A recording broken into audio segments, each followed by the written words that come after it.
An 84-year-old switches from the operating system they have used for over a decade and says the new one performs significantly better and feels familiar enough that they started exploring the terminal on their own. Somewhere else, a user fed up with forced telemetry, artificial intelligence features, and hardware restrictions installs an alternative and calls it the smoothest transition they have made in computing. Both chose the same distribution, the one at the top of every beginner recommendation, built on the reputation of not fighting you. But the conservatism that makes it safe also means it ships a display server the rest of the ecosystem is replacing, runs kernels behind competitors, and delays features other distributions adopted years ago. Whether stability is a strategy or an excuse for falling behind depends entirely on what you need from it. The project launched in 2006 as a more polished layer, built on top of the most popular distribution in the category. 2 decades later, the latest long-term support release ships with a modern desktop environment designed to feel immediately familiar to anyone coming from a traditional desktop operating system. The taskbar sits at the bottom, the application menu opens from the corner, windows snap, minimize and maximize exactly where you expect them to. 3 official desktop editions ship with every release. The flagship is the heaviest of the 3, but still lighter than what the upstream distribution offers by default. The middle option uses less memory and suits older machines.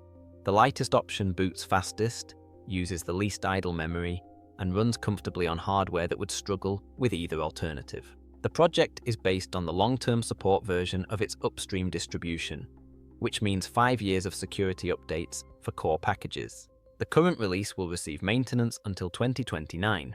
The team has discussed adopting a longer development cycle for future major versions, spending more time building and less time packaging frequent releases, which signals confidence that the current model is mature enough to sustain longer gaps between versions. A separate edition exists that builds on a completely different upstream base, offering the same desktop experience and applications, but without any dependency on the primary upstream project.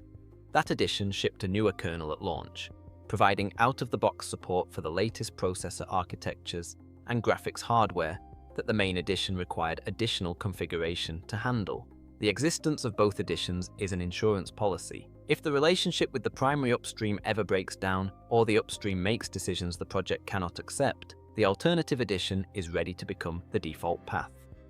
The distribution ships without the containerized packaging system that its upstream forces on users by default, where the upstream redirects certain browser packages into its own proprietary application store. This project delivers the same software through traditional packages and an open competing format that allows multiple independent software sources. The default web browser installs as a standard package rather than a containerized application, which means it launches at the speed users expect, rather than taking noticeably longer on the first run of every session.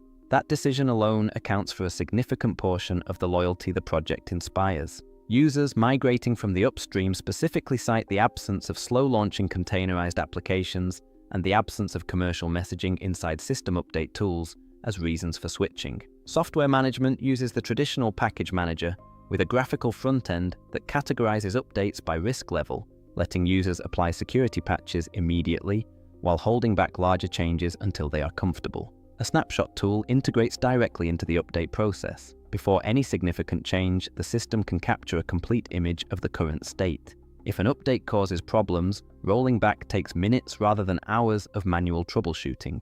That safety net is the feature that appears in almost every review aimed at newcomers. It transforms system updates from something to fear into something reversible. The open packaging format is enabled by default and connects to the largest third-party application source in the ecosystem, giving users access to up-to-date versions of browsers, productivity software, creative tools, and communication applications without adding unofficial repositories or running commands in the terminal. Because the upstream's long-term base sometimes delivers slightly older browser versions through its standard repositories, the open format also serves as the practical way to stay current with web applications that require the latest browser builds. For the audience this distribution targets, that combination of traditional packages for the system and the open format for desktop applications covers nearly every need without introducing the friction or philosophical concerns that the upstream's approach creates.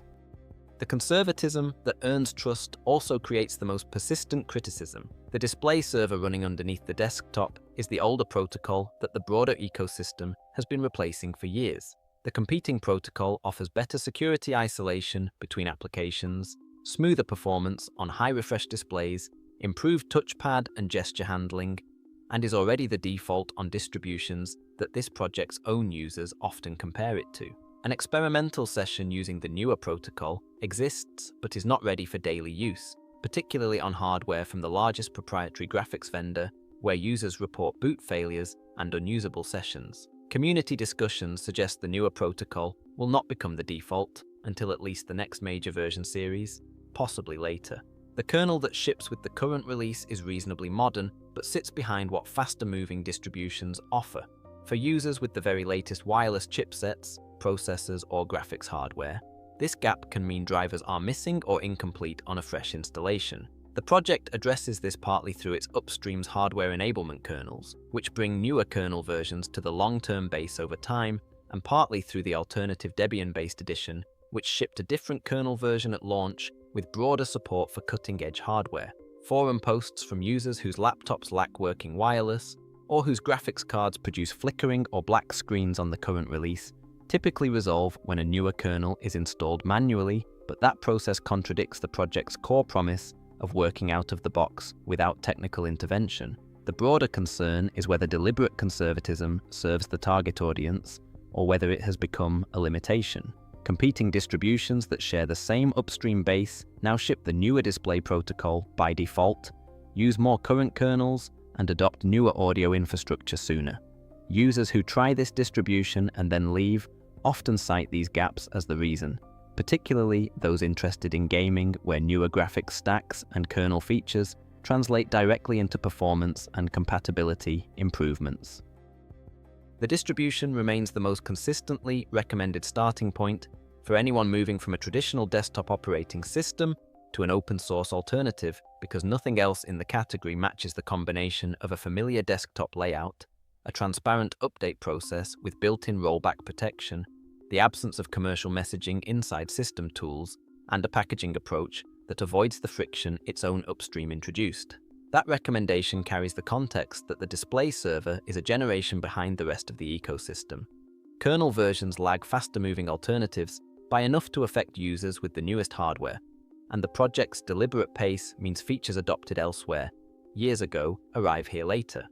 For someone leaving a proprietary operating system because of forced telemetry, artificial intelligence integration, and hardware restrictions, this distribution removes all of those irritations while providing 5 years of stable support and an alternative Debian-based edition as a fallback if the upstream relationship ever changes.